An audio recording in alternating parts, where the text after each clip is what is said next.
하나님의 뜻은 어디에 나타나 있어? 어디에 게시되어 있습니까? 성경 말씀에 게시되어 있는 거예요. 성경 66권에 하나님의 뜻이 명확하게 게시되어 있는 거예요. 그러므로 우리가 하나님의 뜻을 알기 위해서는 성경을 봐야 되는 거예요.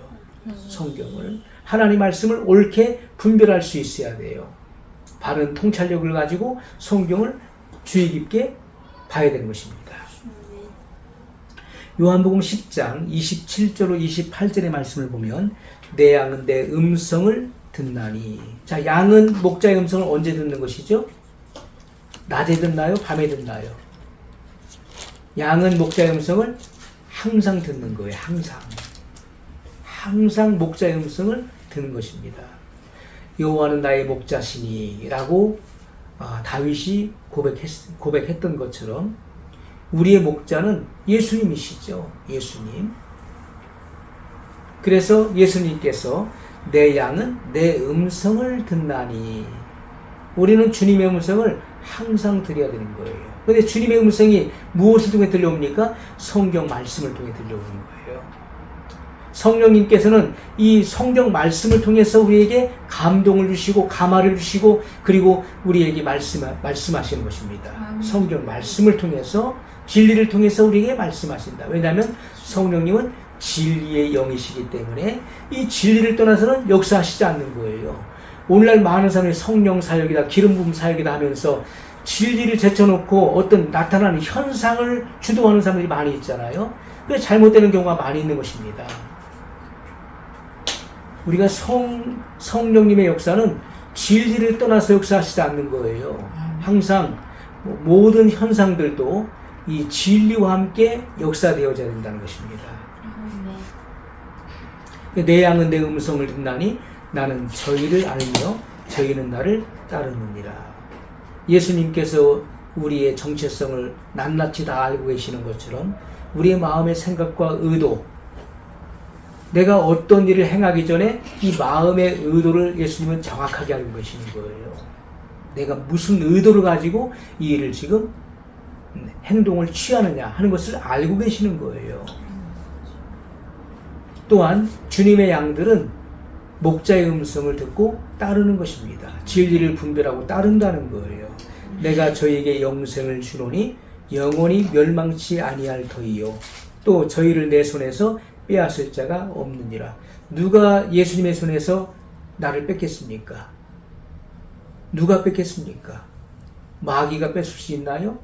죽음이 나를 뺏을 수 있나요? 사망이나 적신이나 칼이 나를 주님의 손에서 뺏을 수 있나요? 안 된다는 것입니다. 하지만 배도라고 하는 것은요, 내가 주님을 부인하고 떠나면 어쩔 수가 없는 거예요. 주님은 나를 빼앗기지 않으시지만은 내가 주님을 전 인격적으로 주님을 배도할 때, 주님을 배도하면 주님에게서 끊어지는 것입니다. 그래서 성경은 한 번 비침을 얻고 한 번 비침을 받고 내세의 기쁨을 맛보고 성령의 참여한 바 되고, 자, 그런 후에도 이러한 놀라운 은혜의 경험 후에도 주님을 배반하여 떠난 사람에게는 회개할 기회를 주시지 않는다라고 말씀했어요. 왜냐하면 그 사람은 예수님을 다시 십자가에 못 박아 현재의 욕보임이라고 말씀했던 것입니다. 이것은 성령 회방죄에 해당된다는 거예요. 배도는 성령 회방죄에 해당되는 것입니다. 그래서 사함을 얻지 못한다는 것이죠. 우리는 하나님의 말씀은 성령의 조명을 통해서 우리에게 분명하게 말씀하시는 거예요. 뚜렷하게 들려오는 것입니다.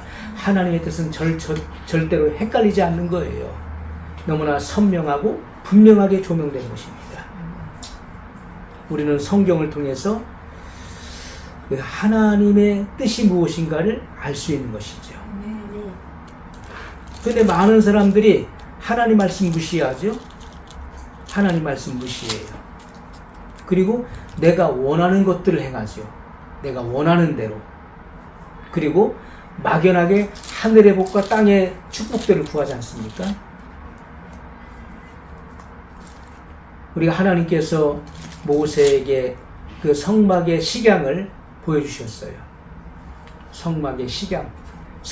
광야의 성막을 어떻게 지을 것인가. 그 성막의 식양과 거기에 사용될 기명과 기구들을 다 그 설계도를 도면을 다 보여주신 거예요. 이렇게 만들어라. 그리고 이 일들을 감당할 수 있는 사람들, 내가 지혜로운 마음을 준 사람들을 불러 모으라는 거예요. 그래서 그 일들을 완성케 하셨던 것입니다. 자, 모세는 하나님의 그 설계 도면 그대로 행했던 사람이죠. 그걸 변형시키지 않았습니다. 이거보다 이게 낫지 않을까? 이거보다는 내 생각이 좀 나을 것 같다. 그래서 하나님의 뜻을 무시하고 그것을 변형시키지 않았다는 거예요. 하나님께서 요구하시고 명령하신 그대로 행했던 것입니다. 오늘날 우리도 마찬가지. 하나님 말씀을 들었을 때, 하나님 말씀을 듣고 깨달았을 때 그것을 내가 원하는 대로 변형시켜서는 안 된다. 이 말씀 너무 부담스럽다. 이 말씀은 내게 거치는 돌이 된다. 부딪히는 걸림돌이 된다. 그래서 이것은 내가 행하지 않더라도 하나님 나를 이해해 주시겠지. 이것이 아닙니다. 우리는 하나님의 뜻, 그 어떤 희생의 대가를 치른다 할지라도 하나님의 뜻을 행하는 자가 되어야 되는 것이죠. 그것이 하나님이 기뻐하는 사람이에요. 오늘 우리는 내 모습이 어떠한 모습인가를 봐야 되는데, 많은 사람들이 남의 어떤 잘못과 단점은 잘 보지만은 정작 자기의 모습은 보지 못하는 경우가 많이 있어요. 자기는 무조건 옳은 사람, 나는 정당한 사람, 자기의 어떤 잘못과 또 죄와 실수에 대해서는 너그럽게 자기를 포용하죠. 자기의 그 잘못과 죄에 대해서는 너무나 너그럽고 관대하죠. 그러나 타인의 잘못과 실수에 대해서는 너무나 무정하죠. 매정하죠. 절대 용서와 용납이 없죠. 자기는 항상 옳은 사람이에요. 그러나 다른 사람은 자기와 맞지 않을 때는 잘못된 사람이고 그런 사람으로 정죄하지 않습니까? 그것은 자기 자신을 보지 못하고 있는 사람이에요. 우리는 남을 보기 전에 먼저 나를 보라는 거예요. 예수님께서도 형제의 눈 속에 있는 티를 빼고자 하는 사람은 먼저 내 눈 속에 있는 들보를 빼라는 거예요. 그리하고 난 후에야 형제의 눈 속에 있는 티를 빼리라 이렇게 말씀했던 것입니다. 자기 눈 속에는요 큰 대들보가 있는 거예요. 과거에 집을 지을 때 그 천정을 가로지르는 긴 그 나무가 있지 않습니까? 통나무? 이러한 대들보가 큰 단점이 자기에게는 있어요. 있는데 그것은 보지 못하고 남의 눈 속에는 지극히 작은 티, 먼지가 그 사람들에는 그게 커 보이는 거예요. 왜? 그 사람은 그 죄의 경력자예요. 그렇기 때문에 그 눈에 잘 보이지도 않는 그 티가, 그 작은 단점이 그 사람 눈에는 크게 부각돼서 보이는 것이죠. 그 사람은 그 같은 죄에 대한 경력이 있는 사람이에요. 그렇지 않고서는 그 죄가 보일 수 없는 것입니다. 그 사람은 사랑이 없는 무자비한 사람이에요. 사랑은 허다한 죄를 덮는다고 말씀했어요. 사랑이 넘치는 사람은요, 남의 잘못을 덮어요. 왜 그럴까요? 저 사람보다 나는 더 실수가 많고, 저 사람보다 나는 더 큰 죄인이고, 저 사람보다는 나는 더 잘못이 많은 사람이다. 하나님은 나 같은 죄인까지도 용서하셨어. 그런데 저 사람이 지은 죄는 내가 지은 죄에 비하면 아무것도 아니야. 그래서 남의 허물과 잘못을 덮을 수 있는 거예요. 그러나 무정하고 무자비한 사람은 자기의 잘못은 보지 못하고 남의 잘못만을 보고 그것을 강하게 질책하고 지적하는 사람인 것이죠. 이것은 자기 자신을 전혀 보지 못하는 거예요. 이런 사람들은 지옥 가는 것입니다. 자기를 보지 못하고서는 지옥 갈 수밖에 없는 거예요. 나의 본연의 모습을 성경 말씀을 통해서 성령의 역사를 통해 정확히 조명받을 수 있어야 돼요.